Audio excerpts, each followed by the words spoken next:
there. Seconds. Muted.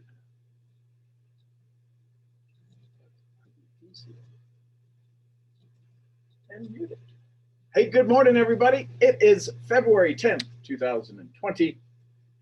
My name is Sean Murphy, along with a group of amazing misfits. We have conversations here on a daily basis that allow us to awaken ourselves. Yesterday, we had some pretty strong conversations about stories and individual stories and how sometimes the old stories are pretty strong as we start to venture out towards our new desires, our new awakenings, some of the old things that keep us where we're at. So we're going to kind of continue on that theme a little bit. But as we get started here this morning, good morning, everybody. If you go ahead and send out your 3 messages to those people you love, those people you care about, and send out some 3 messages of joy, of gratitude, of happiness. I got to tell you, those do make a difference, and yeah, it just changes the vibration of a lot of things around us. Hey, that's much better. So with that being said, good morning, everybody. Do we have any new souls that are joining us this morning? That's me. Hey, Edwin. Good morning. Great to have you here. Let's see. Where am I? There's that. Oh, there's the chat. I was like, where am I supposed to? So let's send some hearts out to Edwin, who's new to the call. And so welcome. Somebody invited you to this call saying, this could be good, or maybe they don't like you and they sent you over here because you're like, well, what the heck did you send me over there for? Either way, we're glad to have you, Edwin. So your story, the power of your story. Your story is the thing that drives everything. Your story is the sun in your life. It's the energy. It's the source in your life. Sometimes it's the moon. Sometimes it's the sun. Sometimes it's a reflection of things around us, like the moon, because the moon doesn't have its own source. It reflects. Sometimes it's full on. Sometimes it's partial. But every story, here's the thing about every story. Every story, they work well when they have a beginning, a middle, and an end. The challenge most people have when they get up to tell their story, or when they're asked to tell their story, they don't define how much time they have to tell their story. And therefore, it gets lost. If I would encourage you, they're called vignettes in public speaking. When you tell your story, there's the beginning, the middle, and the end. Now, if you're telling your story about how something affected you, how something has allowed you to change, then there's the before and after, but there's still a beginning, middle, and end. Right? Before I did this, I was like this. After I did this, I was like this. What's the benefit? Most people are wanting to see what's the benefit you've received from this. They may not get the same benefit, but they're looking to see, was it of value for you to go through the change? That's all. That's all people are looking for. That's all any marketing is you ain't got it, we got it, you should get it. I mean, isn't that marketing in a nutshell? You ain't got it, we got it, you should get it. I mean, we can make it more complicated. I'm sure people do. I'm sure people make more sense out of it than that. That's the way that it makes sense to me. I've got training, I've got experience, you don't have it, you'd want it, so let's have a conversation about it. Right? However, Edwin got here, somebody said, hey, listen, it would benefit you if you get on these calls in the morning. If you're looking for some answers in X, Y, and Z area of your life, these calls in the morning, right, between when they have conversations and they do open Q&A or open dialogue or feedback back and forth, whatever it is, there's some value to this call. And he said, yeah, I'll you know what, I'll take a look at it. I'll listen in. So right now, today, so the question is that when people say show the plan, talk to 10 people a day, what if you were a story collector? Isn't that what we do in our profession? We collect stories. And when people feel their story has been heard, when people feel their story gets told, is used in a way to inspire others, aren't they more prone to have a conversation, to to feel liked, to feel wanted? Recognition, men and women die for it and babies cry for it. I think it was Earl Nightingale said the most beautiful sound to anybody is the sound of their own name. How many stories do you know? Yeah, it's important for you to get to your story. We had some pretty big breakthroughs yesterday on our conversation. People becoming aware of why they're not telling their story, why there's fear in sharing a story, why there's fear in going to the next level in their story. Totally get that. It's important that you work through those conversations with yourself. Have conversations with others. One of the biggest things that was a benefit on all of our calls, some of the biggest things that are benefits on all of our calls, is that usually when somebody has a particular story or a particular theme to their story, there's somebody else that's on this call that's got one similar to it. Right? The trials, the tragedies, the tribulations, the dealing with moms or dealing with dads or dealing with situations. There's people needing to hear your story, but the most important person that needs to hear your story is you. The idea that you're only telling half your story. Now, this isn't about you having to, you're not going on Oprah and you're revealing everything, being filleted open and just showing everything about your life. But at some point, that's what's going to allow people to fall more in love with you. Well, nobody wants to hear my story. You don't want to hear your story. It's embarrassing, it's scary, it's frustrating, it's aggravating. Let me ask you this. Every one of you right now, do you want your kids, your children, to have that same anxiety in their life when they're your age?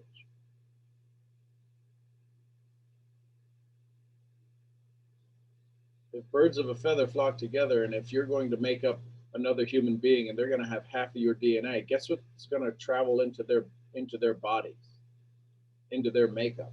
Half of what's going on in you. And if there's a chance that your significant other has got a story they're hiding, what do you think the chances are stories hidden squared is going to show up in the next being's life? We can make it sound simple. We can come up with a script. We can come up with a storyline of beginning, middle, and end. This is how I was before. This is what happened afterwards. And geez, I don't know about that, but here's what's going on now. That's all great. We've heard it said time and time again on this call that sometimes people disengage as you're telling your story. Sometimes people disengage when it comes to the moment of decision making.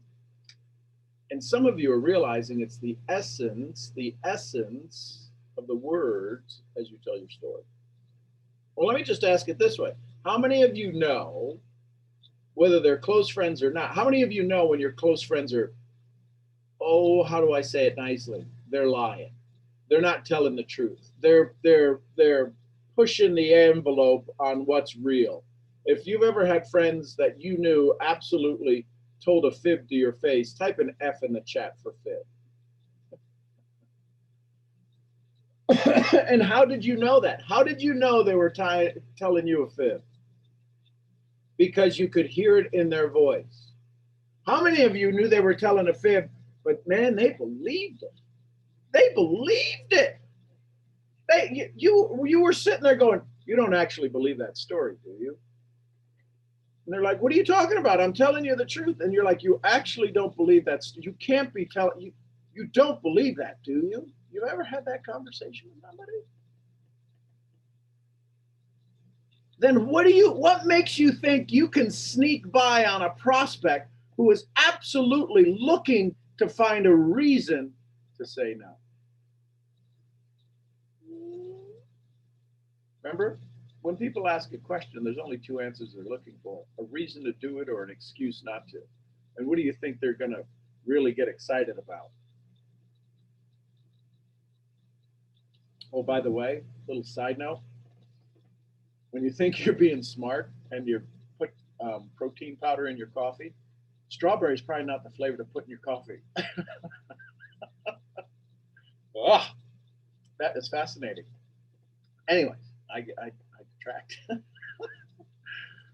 People are looking for one of two reasons: a reason to get started or an excuse not to. And if they're counting on you, if you're the person they're coming to, if you're the person that they said they're going to join in business, you're the person that is going to lead them to the promised land. You're the person that's going to give them courage. You're the person that's going to give them hope. And I think, Bridget, vanilla would be a lot better in my coffee than strawberry. But anyway, you're the one supposed to be leading them. And then all of a sudden you give them this BS story. You give them this BS story of, well, here's what's happening and here's this, and they can see right through it. You think you're being so coy and telling this story you don't have confidence in? And when they ask you your story, you come up with some kind of story about it, and you try to make it sound good, like some good marketing plan.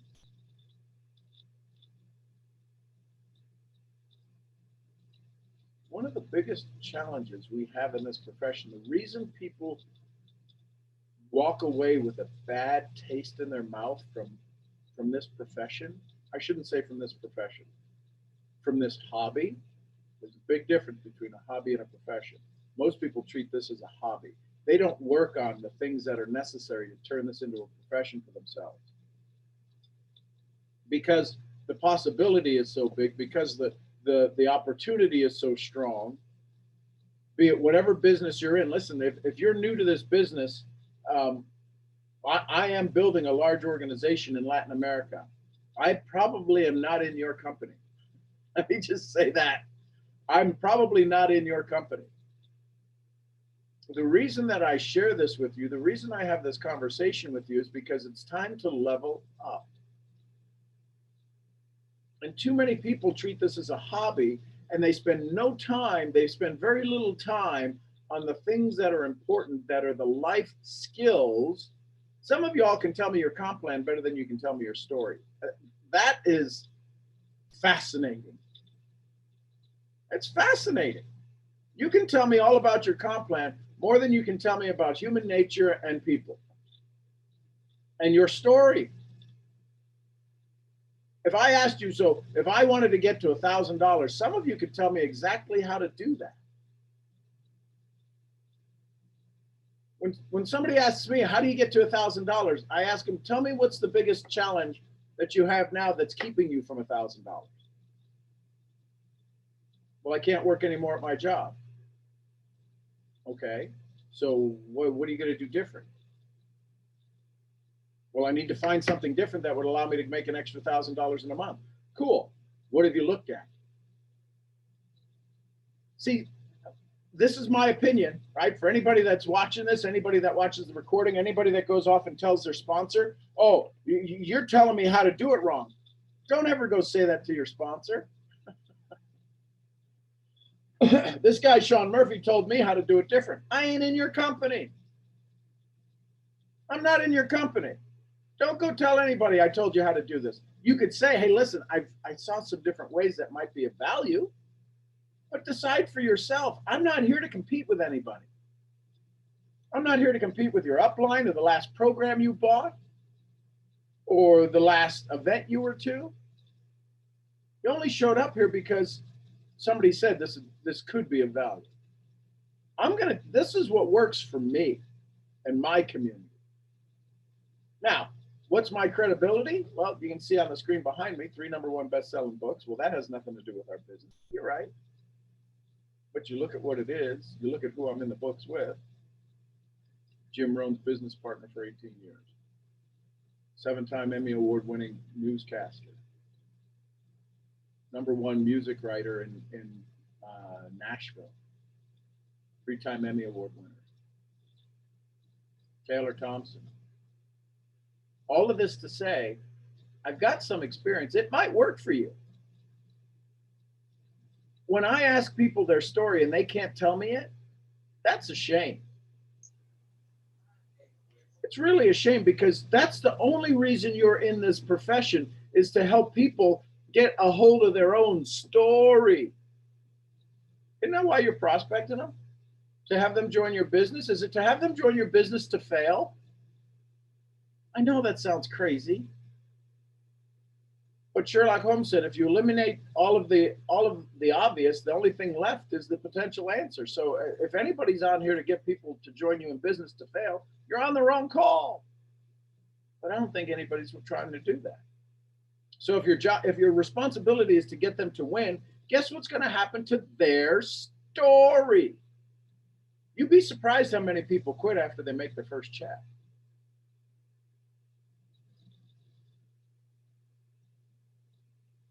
You ever ask them if they're prepared for a new story? Do you ever ask them if they're prepared to have more of what they want and less of what they don't? Do you realize that if their struggle goes away, their story goes away, guess what they got to talk about the next time they go to a party? Nothing. How's your life?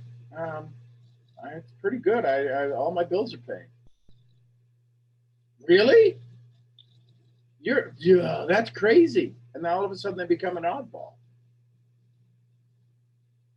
That's why this is called a misfit call. We're all misfits. We don't quite fit in out there. We're entrepreneurs. We're strong men who are looking to make the world a better place. Some of us are wildly emotional, right? We're passionate about what we do. We care about people. We hug. We say I love you. We're not normal.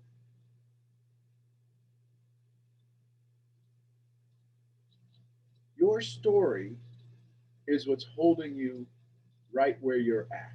Congratulations, where you're at, it's your story's fault.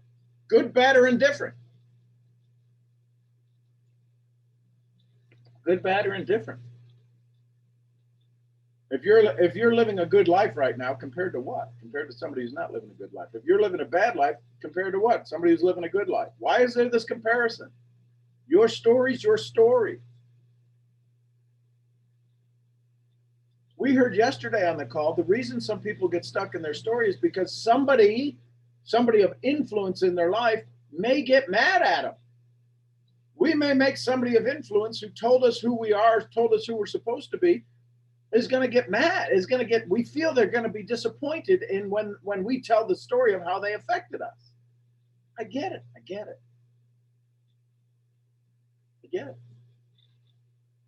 I know for a fact there's some things I used to not tell because my mom was alive.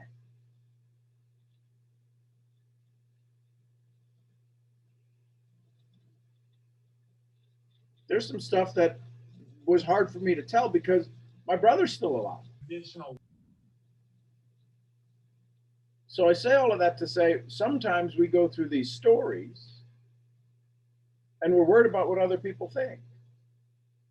There's two ways to handle that. Either you care and you don't tell the story, you tell a different story, or you don't care and you tell your story and you move on. And if they want you to stay stuck, think about it this way. If you think if you tell their story, it's going to affect your relationship. But if you tell the story and you advance in your career, you advance in your life, you advance to the next level of people finding trust in you, people finding faith in you, people following you through because of a leadership scenario. And if you tell the story and you become greater, are they going to be upset? They know what happened.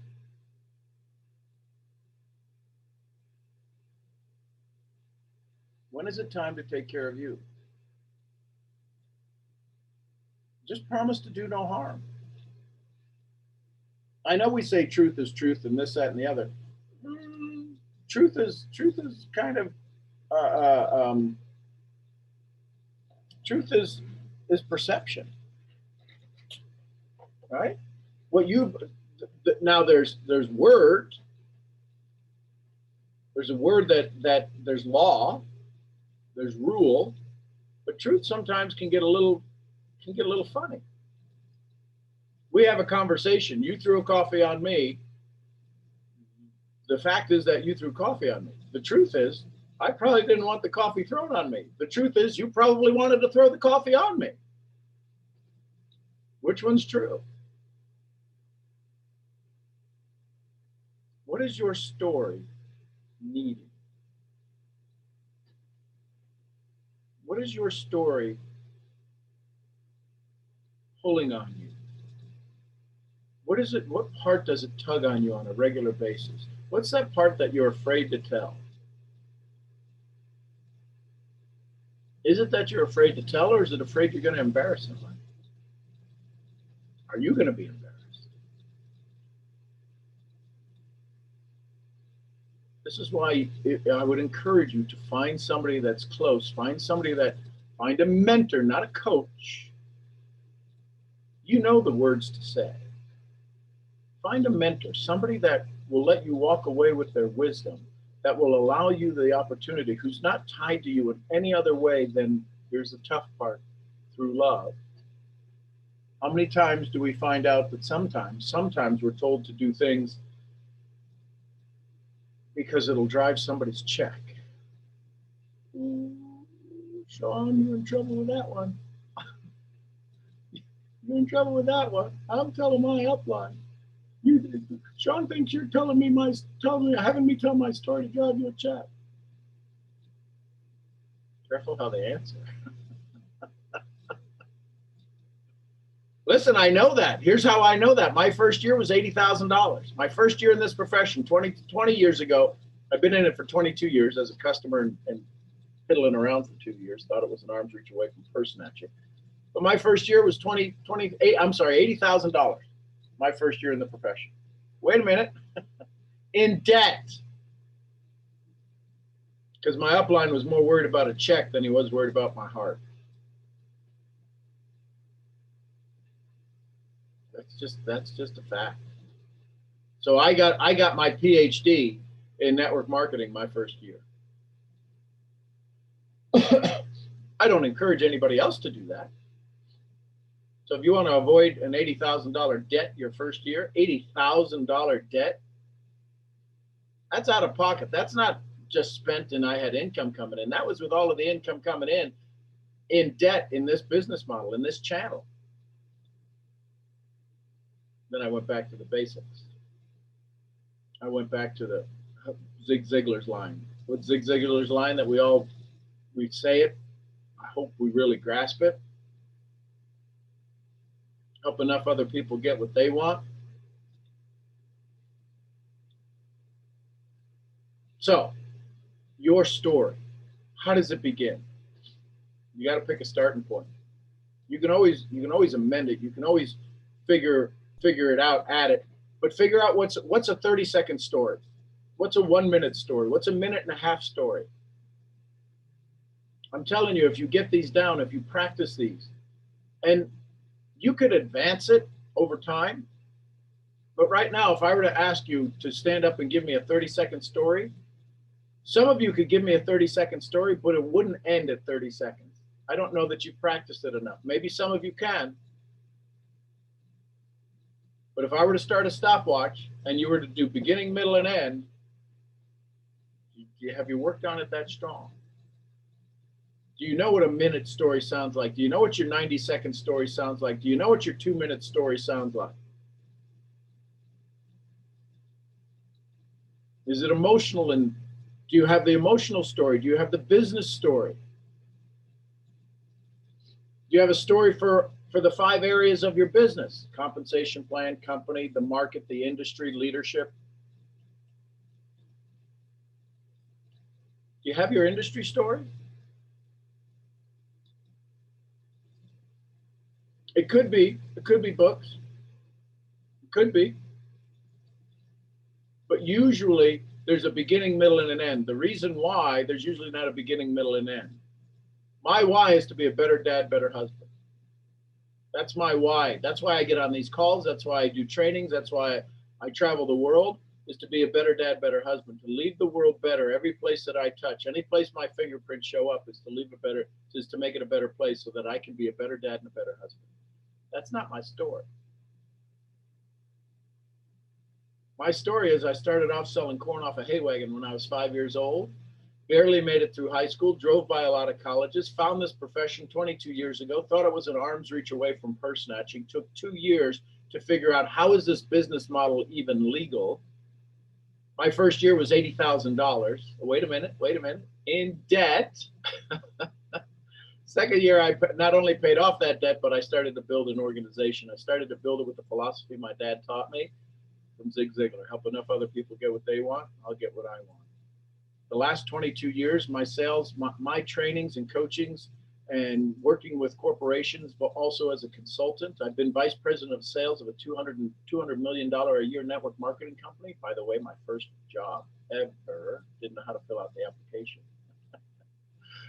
My stories and trainings have been responsible for about $2 billion in sales in this industry over the last 20 years. What does that get you? Nothing. Not a damn thing. If I gave you that story in 25 cents, you know what you'd have? 25 cents. What it allows you is the opportunity to say, you know what, maybe he's got some experience I could benefit from.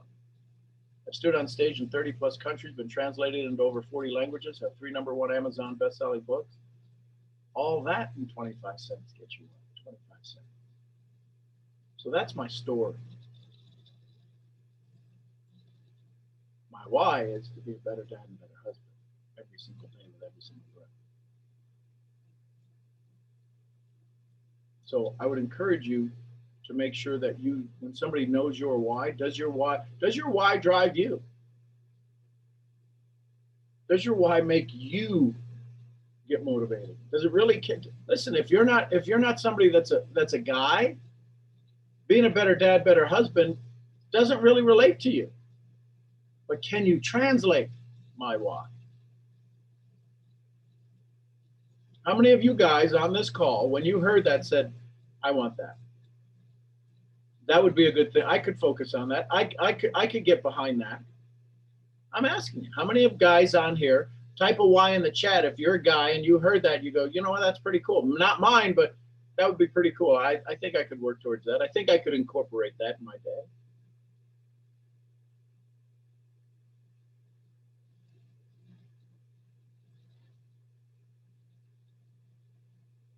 So if that's the case, then why not? Why do we have to make things so complicated? Why do we have to become so slick when we're talking to somebody? I used to do that. Oh my gosh. My first company was a company that we could actually talk about. Nobel Peace Prize because of iron in the blood and steep field gradients, and why steep field gradients is better than parallel gradients. Really? Really? Who's getting excited about that? That's about as sexy as a potato sandwich. But this is sometimes how we're taught. Here's a tough one. Everybody listen, this is coming from my heart. Y'all are building a global business. Y'all are building an online marketing business, and very few have ever been trained in online marketing. You're building an online business with volunteers, and very few of you have ever been put into the Peace Corps to understand what it is to be a leader of a volunteer army.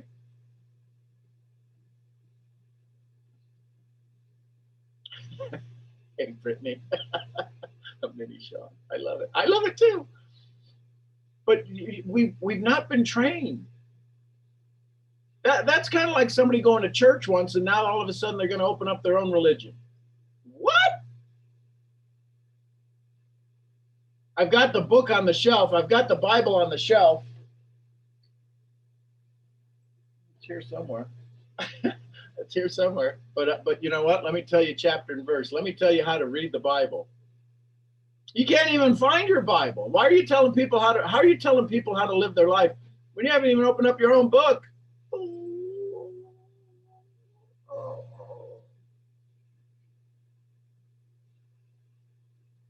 This isn't an easy business. It's simple. Share your story, talk to people, and show them the plan. It's simple. It's simple. It's duplicatable. You know where the duplication gets lost? When we try to be like somebody other than us.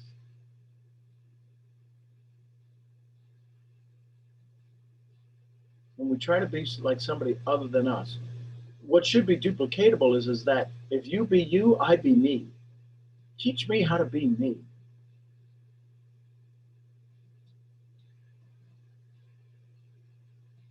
How many, here's the tough part. Here's the tough part.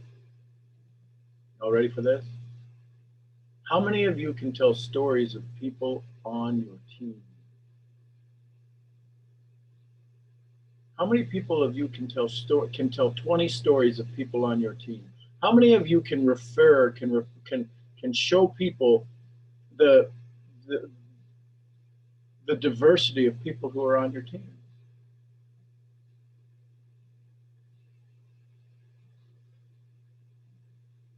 Yeah, and here's the thing, Brian. Show the plan. Most people don't know how to incorporate the plan because they don't even know their story of how to incorporate the plan. But that's what we're taught. Talk to people, show the plan. Show the plan, talk to people, show the plan. How many times you show the plan? If showing the plan was important, why don't we just go put up a freaking billboard? If we're told by upline, show the plan, how many times you show the plan? Show the plan 10 times. You know why? You know what the challenge is? You know why you're going to get good in showing the plan? Because you got to keep somebody in the chair across from you long enough and create a conversation strong enough that actually lets you to get to show the plan. Which means you got to learn how to communicate with people, which means you got to learn how to hear their story, which means you got to learn how to tell a story.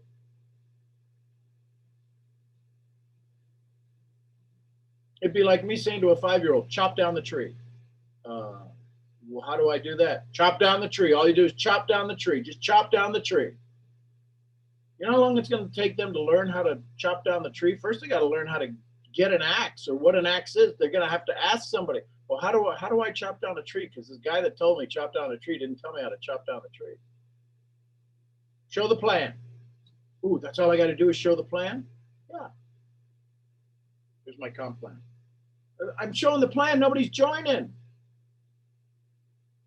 Talk to people. We need to talk to people about it.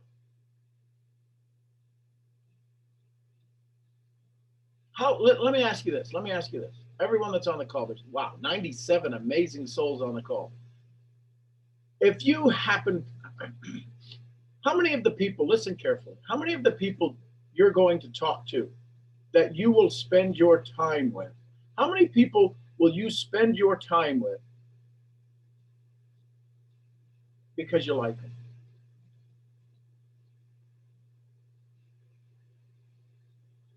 Yeah, 98 including me. Thanks, HG. How many people, if you're going to sit down and have a conversation with them, it's because maybe somewhere you kind of like them.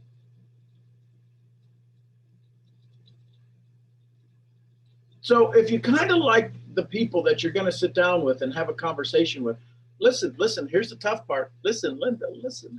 If you're going to have a conversation with somebody that you think is likable, and they think you're likable, that's why they're sitting down with you, listen.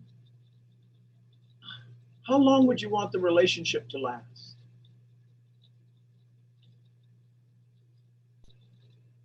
You follow me? If you're going to sit down and you're going to get to know somebody and you think they're kind of cool and they got something special about them, they got a little zing about them that you kind of like, they got a ring about them you like to hear, they got a look about them you like to see. If they're cool people, how long would you want the relationship to last?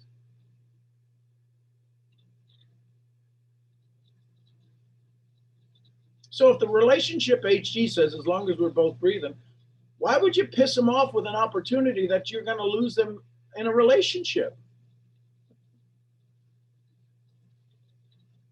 What's that thing we all say? We're all taught by our upline. The size of your net worth is designed by the size of your network. Why are you pissing away your network?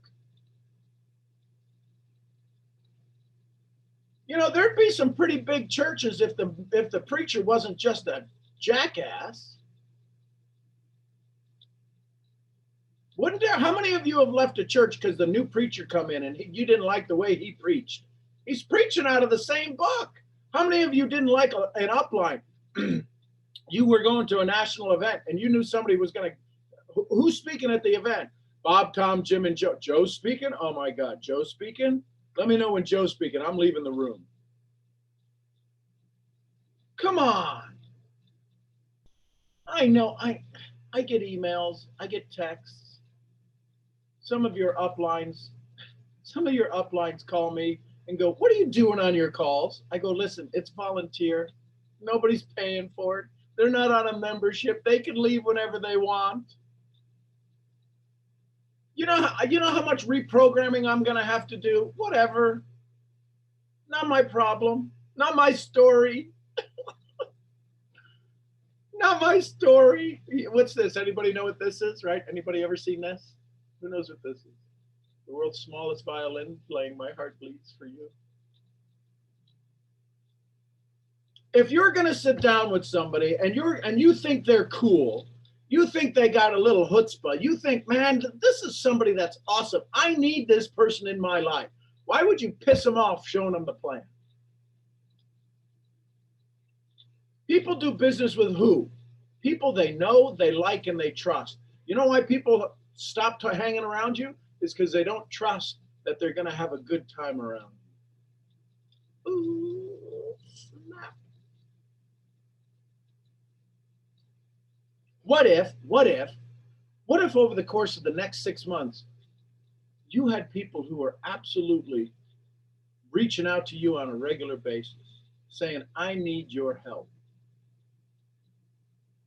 How would that make you feel? How would that make you feel? I can tell you it's possible. I can tell you how many of you would love to have people who are more seasoned than you, older than you, looking to you as an amazing resource, as a sage. Listen, y'all have lived multiple lifetimes already. I'm talking about in this lifetime, from the time you were born, right now, from when you were born in this life. Some of you have lived multiple lifetimes. You have multiple experiences of life experiences that people who are 50 and 60 could never even begin to imagine. Why? Because life happens so fast for you. You know why we can't understand what it is you're doing is because you've lived 15 lives already. You've already been through challenge. You had parents who were of a younger generation who maybe didn't know how to best serve you as a parent because their parents were a little off. Your grandparents were a little off. How many of you had grandparents who were a little sketchy? Right? They were unique in who they were. But boy, if they had to live in our times right now, if they had to live in your times right now, they'd be going nuts. But you know what? If you never met your great-great-great-great-grandfather or grandmother, I'm sorry you didn't get a chance to meet them. Here's the good news. Their nose is on your face. All of these people who have gone before you, all of these avatars who have lived in life, all of these people who have made up who you are, still exist in who you are. So when you're able to do things that you never thought possible, sometimes it's because it's how strong your grandfather was or how strong your father or your mother was. You pull in that strength, you pull in that experience. You had no idea where you got it from. It came from them. It came from an old story. We need you. The world needs you.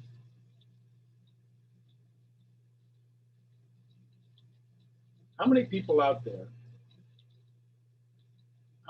How many people out there do you think has had tragedy in their life? Some kind of tragedy in their life. The people that you're going to go have a conversation with. If you were to walk in their shoes, you'd go, "Oh, hell, I don't want their shoes. I'll take mine back." How many people out there do you think have had some form of tragedy in their life? Listen, and I'm talking to you amazing young souls who are in your 20s, who are in your 30s, who are in your teens, 18, 19, 20, 21. If you're 18 to 25, type a T if you've had some kind of tragedy. I don't need to know what the tragedy is, but type if you've had some kind of tragedy in your life. If you're from 18 to 25, type a T.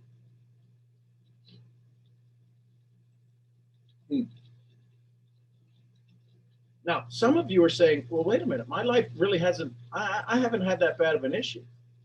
Listen, if you haven't had a tragedy in your life, if you haven't had a tragedy in your life, how many of you think one may be showing up? Listen, if you haven't had one, you're being prepared for a strong one. You're being prepared to have one so that you're being strengthened up, you're being powered up, you're being prayed up so that when that tragedy happens, you can become even a bigger storm. It's coming for you. I don't mean to be mean. It's coming for you. If you don't think you've had one, pray up. It's coming for you. And you may be able to handle it with flying colors, but it's coming for you. So if everybody's had a tragedy from 18 to 25, what do you think the chances are somebody sitting across from you is scared poopless, is just scared to death and back to let anybody know? How many how many times do you sit across from somebody and you know they've had a tragedy in their life? Because you can feel it. You know they're hiding it. And these are the people you may mumble a statement such as, this would be so good for them. If you've ever uttered the words, this would be so good for them, this is exactly what they need, I blame the both of you. I don't blame them, I blame the both of you. I blame myself because I've said that. I've said that. You know what gave me you know what happened in my life that allowed me to no longer have to say that? Is when I went on a small talk diet. When I would have conversations with somebody, and some of you all experienced that last year at A&MP, the after event, right? Go until midnight. When I would have conversations, and some of you were like, holy shit, he just went there? Yeah, I go there. I ain't got time to mess around. Ain't nobody got time for that. Ain't no one got time for that. Small talk diet. Now, the only reason that you can go in and take that big bite is because it has to be a safe place. It has to avoid shame. Now, I don't recommend you try that right yet. You can be aware the response, the experience may not be the same as it is for me. I've had 30 plus years doing this. Brene Brown says, you do not have the permission to hear somebody's story until they feel safe enough to tell you their story. That's why when we go around, hey, tell me your why, and if your why doesn't make you cry, it ain't a good why. We are killing people. We are literally just absolutely strangling them when we get them to tell their why and they cry, because they don't have any support system when they go home, and they turn into shame. And those are sometimes people that won't answer your phone call anymore.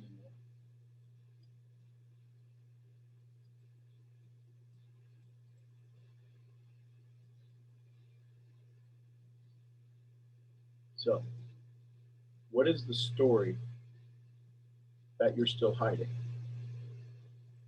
How can you start to peek around the corner at? Who can you have a conversation with that would listen with love and without trying to fix it? Ladies, I'm just going to say this. There's probably some guys out there that you could tell the story to, but guys, we want to fix stuff. Here's how you do that. I'm telling you, if you've not done the studies, if you've not spent years understanding this, but here's what you already know. Women think differently than men. And sometimes guys, we want to go, I wish they would just tell us a story. I could give them an answer for that. It probably ain't going to be a big challenge, which is why I think we need more women ministers. which is why I think we need more women telling us how to look at the Bible. Yeah, it was written by men, but was it really? How many of them do we know? John, don't you write that in that book. Here's what you should write in that book. How do we know that it wasn't somebody significant in John's life that told him in chapter 3:13 what to write down? How do you know that didn't come from a woman?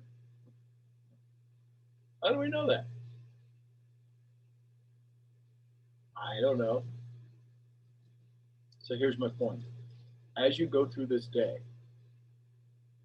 I'd encourage you to listen. I'd encourage you to listen in the conversations you're about to have. Listen carefully. So if I'm reading this book, right, Secret Life of the Mind, I'm just going to open it up to a random sentence. When making a decision, in addition to carrying out the chosen option, the brain generates a belief. Funny how I opened up to that. But so here's my point of what's the story. So if I take that sentence, when making a decision, in addition to carrying out the chosen option, the brain generates a belief in a decision. What's the story behind that sentence? What's the possible sentences before that one? What's the possible story before that one? What do you think that sentence is going to lead me to? Have you ever dissected a sentence, a book by each sentence? What was the story? What was the mindset that caused them? Because somebody had to put that down on paper somewhere before it got in this book, didn't it? Somebody had to have the thought of that sentence before it made it down onto paper. What was the story that allowed them to have that thought before it even became the thought to be put down on paper in a book that was going to be later published? Start to see how there's a lot more to your story. See, when I hear your stories, the way my brain hears a story, which is why I'm able to say some things to you, and people go, how the hell did he know that? Because I'm thinking about what's the story that caused you to say that? What's the belief in your mind? How did you get to that statement? How did you get to that sentence? How did you get to say, well, I just normally put stuff up on a shelf? Really? Do you know what stories behind putting stuff up on a shelf? Think about it. If you hear that in a statement, we may have heard, some of you may have heard that yesterday, but if you hear, well, I kind of like have taken that story and put it up on the shelf. Do you know what had to happen? What do you put in a box? Stuff that's important. Otherwise, you throw it out. But if it's up on a shelf, why is it on a shelf? Why is it up on a shelf and not down on a shelf? Where do grocery stores pay to try to get their product placed? At eye level, up on a shelf. So it's been put on a shelf for us to look at on a daily basis. Starting to see how sometimes there's a lot more to a story. The challenge is that we're not listening. We're hearing it with what Covey says. Covey says, seek first to understand, then be understood. But too many people are listening for you to shut up so they can start telling their story.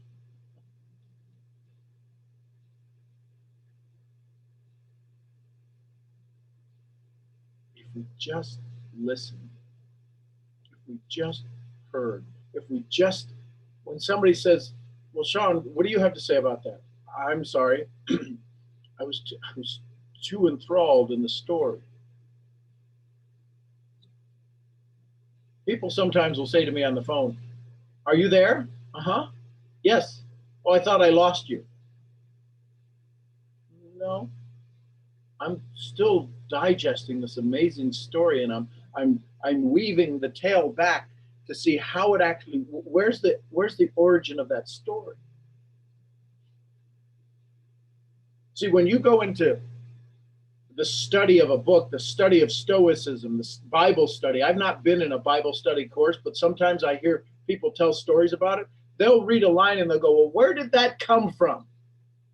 What was happening that caused that? What was the meaning behind that? And you'll go, oh, wow, oh, really? And it gives you a better understanding of the line. What's the line in your story that's going to cause people to go, oh my goodness?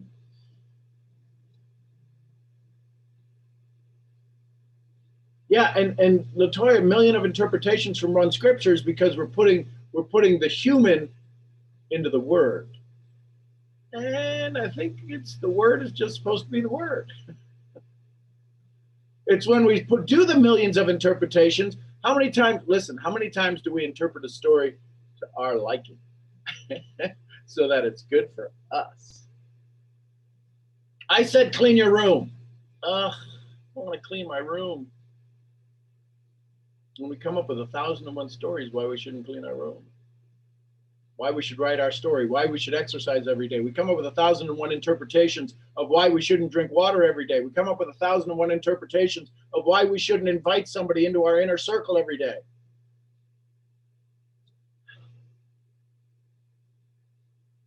What's the word? Listen, if you're going to love people, freaking love people.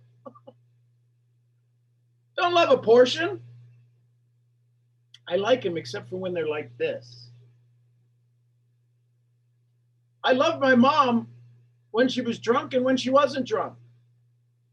I never stopped loving my brother because a title came along, gay. He was my brother before I knew he was gay. He's my brother after I knew he was gay. Still my brother.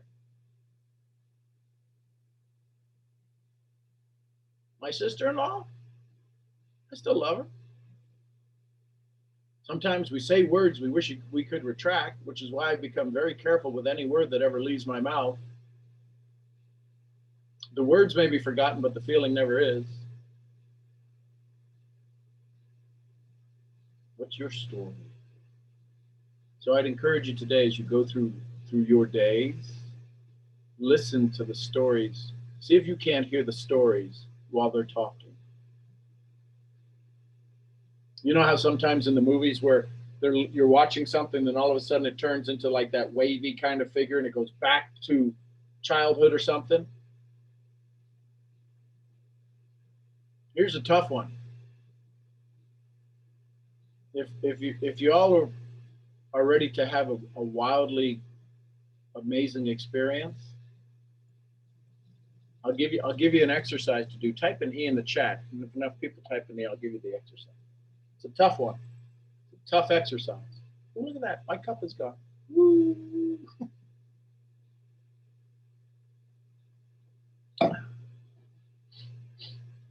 I want you to sit down sometime today. I want you to spend 5 minutes today. Did I see Olga on here? Hello, my love.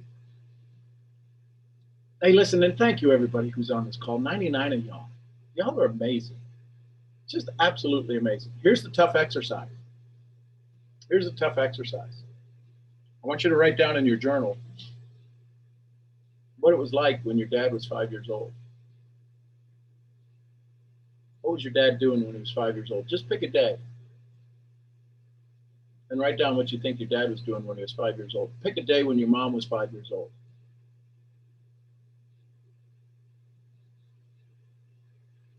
Pick a day. Just pick a day and start thinking about what they were doing. And then all of the stories that you know about them today, were they that mean? Were they that vicious? Were they that loving? Were they that kind? What were they doing when they were 5 years old? What was their life? What do you think they were doing? How do you think they were being treated at 5 years old? Were they having this amazing life at 5? Were there some stories starting to be built into their day?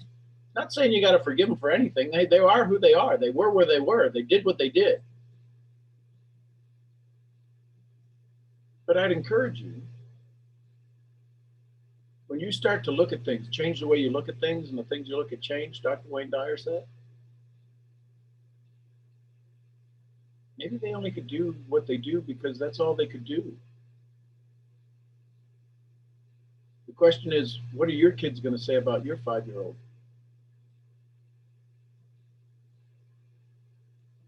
When your kids are on my call, and they're on here because we've known each other for that long, imagine when your kids are on here and I'm 80 years old, 20 years from now.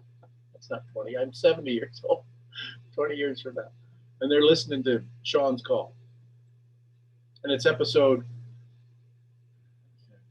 6,875. And we're having this conversation. And I asked them, listen, your parents have been on my calls for 20 years. I want you to think about what it's like when they were 5 years old. I remember my dad, one of my dad's stories when he was 5 years old, he made a little go-kart. He made a little scooter out of wood. He took a pallet, chopped it up, and made it out of wood and was jumping ramps. That's what boys do, jump ramps. And he jumped ramp and he broke his arm. You know what his dad made him do? Go get the hatchet and chop up his scooter with a broken arm.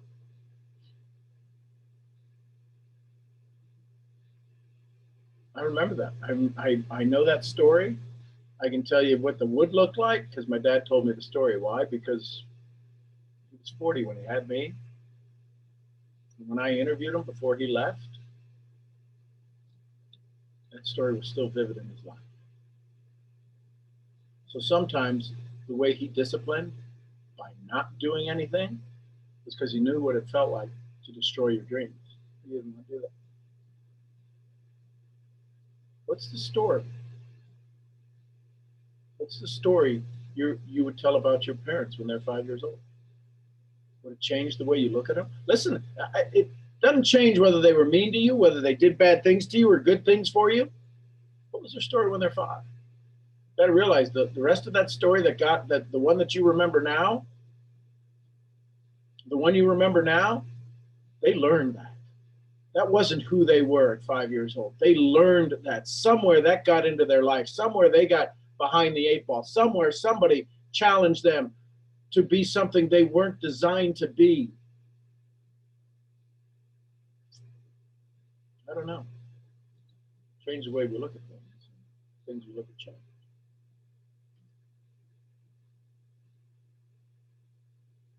RVP? Good morning. Morning. Woo, let me tell you something. Sean G. Murphy now. Holy crap. This is so good. I got so much on this. I could take another hour and a half to talk to y'all. Only because I've been up since about 5:30. And I teach a Bible study on Thursdays, and we're going over the Beatitudes in Matthew. And you just hit some amazing points on the Beatitudes. And my mind is racing right now with thoughts and how amazing what it is you're teaching us. And I think one of the biggest reasons I love it is, dude, you're totally preaching to us, but you're not preaching at us. Like you're teaching us. And you got some preacher to you. I'm going to tell you right now, somebody was a preacher in your lineage. I'm going to just say that out loud. Some of the things that I've taken away as I sat, and I have a whole nother notebook with my Bible stuff on it. And I had some things down. Oh, that are amazing. I'm trying to collect it all because I feel so many people on this call right now. Like I feel their energy and I feel their hearts, and this resonates. I went from on this call, I went from going, oh, interesting to, that is right to, no, to holy crap. Like I did the whole circle of emotions. And you know, I'm not a man, so I can't speak for men, but I can speak for some women. Let me tell you, this was off the chart amazing. This hits women because oftentimes we're told what story we're supposed to tell. And it seems to be even harder for women because every magazine, every publication, every video, every social media tells us what story we're supposed to be telling and what story we're supposed to be living. And there's very little flexibility for women to be able to be who they are designed to be. And matter of fact, that was the last question I wrote down before you called my name was, what story am I learning that's not me? And am I teaching that to my daughter? Or am I letting her have her own story? Because everything I'm doing is setting the stage for her to have her story. And I'm either going to influence that story with my thoughts, or I'm going to protect that story and let her develop that story. And that's her life. That's her life. So you contrast that. I'm just going back and looking at that. You contrast that with a bunch of different emotions. So one of the first emotions I had was, crap. He's going there, because I've been working on my story. I've been texting Sean a lot about limited thoughts in my brain, and how me letting go of stories that are the fake Rhonda, or the old Rhonda, or the fraudulent Rhonda. And what I mean by that is, look at this, the cat's coming to comfort me. What I mean by that is the story that God says, who God says I am, and the story that I've accepted that everybody else says I am. And letting go of those thoughts are challenging for me. And he took it there today. And I had to suck down the coffee in the Wonder Woman cup and keep going, I'm holding a Wonder Woman cup. You can do this. You can do this. I'm holding a Wonder Woman cup. Don't drop the Wonder Woman cup. Like, it was crazy. I'm starting to sweat. This pink robe's going to have to come off in a minute. It was crazy. But I went from that emotion to,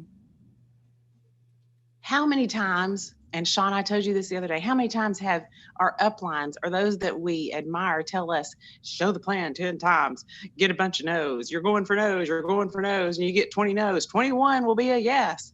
And you never hear a story. And how many people have sifted through my fingers of valuable souls that I could collect their story and have an amazing plethora of stories and be changed by their story. And I think that's one of the biggest things. If we listen to someone's story, it's going to change us. And how many people have I let sift by and go by because I'm too worried about my point and my plan, and showing the plan 10 times and getting some people on a list and knocking off the list and redoing the list, all that crap. When there's a human being, a beating heart across the table from me, across the phone from me, within arm's reach sometime of a hand touch on the arm, and I am too stinking worried about a network that I'm screwing 6 ways to Sunday because all I'm worried about is the network. Yes, I said it, Sean. Stop. But then everything you're teaching us has the personal value. How many times have I sat across from my sister who will barely speak to me and I haven't listened to her? And she needs to tell a story. How many times has someone called your phone or you've messaged them and you've not heard them and they just need to tell their story? We are missing out on life because we're too worried about living the dream, when you could be part of someone's dream. And you could be part of someone's dream coming true. You could be that person, like Sean Murphy is for me, and like all you people are for me, that jump into my life and speak into my dream. Or you could be the person that creates a dream that I never knew was possible. You could be the person that listens to me and leads me to a door that I didn't know was okay for me to knock on, or a door I've never seen, just by hearing my story, or me hearing your story. Like, this is crazy good. This is next level oh my gosh, this isn't just network marketing. This is life marketing. This is life network. This is unbelievable amounts of notes. This is gold. And I've sat here and listened to this. And like I said, I've gone from, some snaps and a head shake to crying and tears to flying high to all these things. And we have the power to take this information, apply it, use it, grow so wealthy from it, wealthy not necessarily in dollars, the dollars will come, but grow rich and wealthy in it, and then go teach somebody else how to do it. That, in a nutshell, really is what the Bible is all about. And that is what life is about, making it better and better for each person that we come in contact with. There is so many things that I could talk about. And I could, Sean, because I am like lit up right now. Like I am going crazy because this is my heart. This is where life gets so good and amazing. And I wrote at one point while he was talking about this is what I wrote, and I'm going to tell it to every one of y'all, and I'll probably put it on social media. But for y'all, especially, and for Sean, I said, I'm so grateful. I see each one of you on this call. I see your faces. I see your live videos. I see the pretty pictures. I see somebody looking like me with some crazy hair and a robe. And I just want to put my hands on your face and grab you by the cheeks and look into your eyes. And I want to tell you that you matter and that you're worthy. And that I would do anything to hear those stories, because you give me a chance to tell mine. And that's what this call is doing for me.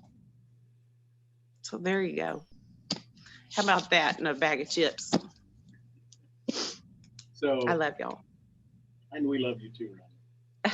We all throw up some hearts for Ron, the pink robe lady.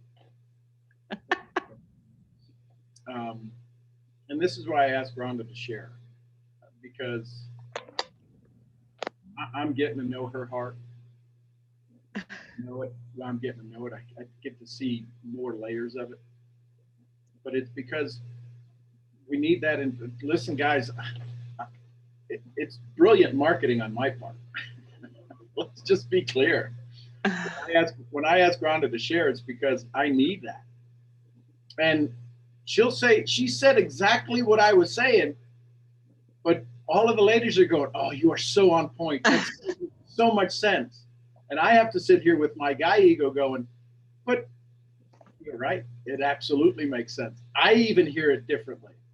The point is that if 90% of our profession is women, but the top income earners are guys, look at every one of your companies. We're blessed in my company that one of the top income earners, a lot of them are female. Why? Because they got that caring, sharing attitude. They got that, I ain't going to take your shit anymore. I'm going to build it the way I want to build it. So, yeah, it's important that you allow the women in your life to tell the story to help with your life. Can I just pop in and say, good morning, everybody. Hey, everybody. But my name's Courtney, and I haven't been on in a few months. But Rhonda, I just have to say, I have not been on in a few months, and I've been watching your social media. I've been liking your stuff. I mean, I could tell you what an inspiration you are just off that. But girl, you just moved me to tears. And as somebody who was on the calls in the beginning, the very beginning, your growth is so freaking inspiring and inspirational and beautiful. And just, Ron, I see it. I'm just, girl, proud of you, and thank you for sharing it so we can all grow with you. But I just want to say you are a beautiful example of the growth you just talked about in a woman. Thank you, Courtney. That means so much to me. It helps me to be okay with growing, and it helps me to be okay being lifted up by another woman. You're lifting us all up, babe. You are. Thank you for sharing your story.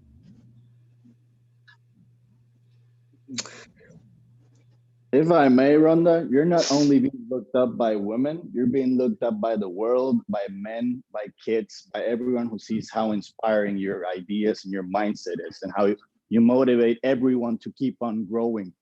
So you're in, oh my God, you're great, you're marvelous, you're a wonderful woman. Never ever doubt that or forget it. I'm grateful for you. I'm grateful for Sean and everyone on this call. You brought me down to tears because humanity needs this kind of insight. It needs this burning passion inside, and you brought it out in every single one of us. Thank you so much. Kirsten, thank you. Thank you. I can barely talk. Thank you. I love you too. And Courtney, thank you, Courtney. Yeah, Courtney kind of came with the bricks. She's been a very dear friend, been an inspiration to me. And thank you for showing up today and being the right person at the right time to share the right story, because you are this powerful woman as well. So thank you for being here. Oh, my pleasure. Love you guys. Thank you, Sean. Thank you, Rhonda. Thank you all. You're all amazing. So here's what's here. Listen, sometimes the good stuff doesn't show up till the stuff is done. Y'all get that?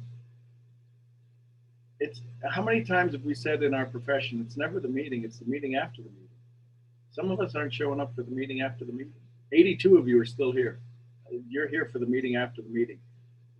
There's a dozen people who left just before, 10, 12 people, a dozen people left just before this. They'll never get to hear this. This will never ever happen again. So I'm just, y'all are amazing. This is what we need. This is what the world is needing. It's needing every one of you to be a part of this. It's needing every one of you to take your place. You're here in Rhonda at her moment in life, share her story. You're hearing Courtney share her story at this moment in life. I promise you, many of you are younger than us. And it would be years before you ever heard this stuff. But it's because of somebody, and he's going to get a little embarrassed, but it's because of one guy, Nano, who got out of his own way, got out of his effing way, a long time before he met me, a long time ago before he met me, to have the courage enough to meet me and to bring you all here. One man.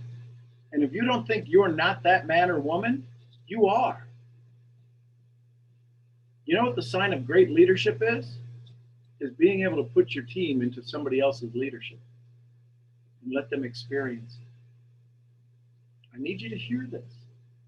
In this profession and in religion, we want to insulate people. No, we really don't. They say they want to insulate you. They want to isolate you. Leadership is all about isolation. I got my group, I'm going to keep my group. When you become strong enough that you can insulate them, you can send them out into the cold, you can send them out to experience the world, but they'll come home and take their jacket off and sit down and go, here's what I've learned. That's when you have a community. So I just want to give a big shout out to Nana. Thank you, Sean. I appreciate you always. Having a great day so far. Hoping everybody having a great day as well, and just feeling really, really good, Sean, today. Really, really good. Really, really happy. So thank you for the shout out, man. I appreciate you always. Never miss a call, man. Never miss a call. And that's, you know, What's that, 7 months now, I think, Yeah. since June? 7, 8 months.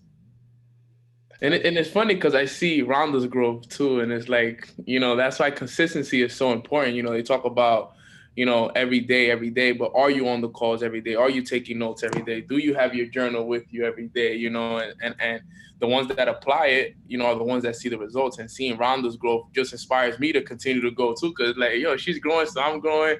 We're all growing. You know, we're reading new books. The call is growing. We have 100 people on the call sometimes, you know, so it's just beautiful to watch all of our growth from, you know, just 6-7 months. It's amazing. It's really a blessing. Yeah, we overestimate what we want to do in a week. We underestimate what we can do in a year. So I appreciate y'all. I love y'all. I'd put some notes in your journal. Today was a powerful call. And I'd encourage you, as you start to listen to people today, listen to hear if you can hear the story that got them to where they're at today. That's what I've done for 30 years. That's why I can hear things, hear certain words that allow us to have a conversation at a whole new level, because who you are, listen carefully, who you are speaks so loud, I don't need to hear your words. I don't need to hear what you say. Who you are speaks so loud. Your essence comes across louder than the word. When you get to hear that essence from people, your conversations change. You wind up saying a whole lot less. So there you go. Listen, y'all say goodbye to each other. Y'all tell each other you love each other. I'm Sean Murphy, founder of Mental Profits. I'll see y'all where? At the next event. At the next event. Love you guys. Bye, everybody. Bye, everybody. Have a good day. Bye, Bye, thank y'all. you. Everybody have a blessed day. Bye. Have a great Peace. day. Love Have an you, amazing Anna. day. Love you all. Love you, Misfit y'all. Have a family. great- Love you, family. Have a great day, you guys. Nano, I'll see you in a little bit. Nano. Love you, Coffee's Sean. coming soon. Bye, everybody. Have a great one.